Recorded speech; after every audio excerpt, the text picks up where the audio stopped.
Sa nag-request po na ito na. Paano magustuhan ng crush mo? Walang iisang paraan para magustuhan ka ng crush mo. Dahil lahat ng tao ay iba-iba. Ang pinakamahalaga ay maging tunay na sarili mo at ipakita ang iyong magandang katangian. Narito ang ilang tips. Una, maging kaibigan muna.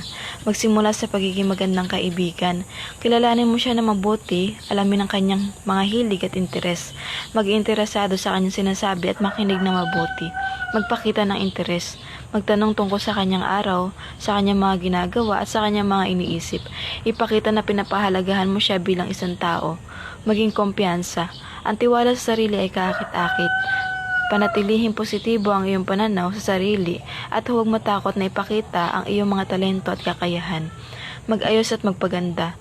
Alagaan ang iyong sarili. Magsuot ng mga damit na nagpapaganda sa iyo at panatilihing malinis at presentable ang iyong itsura. Ngunit higit sa lahat, maging komportable ka sa iyong sarili. Maging mabait pangalawa, maging mabait at palakaibigan. Maging mabait sa lahat, hindi lang sa crush mo.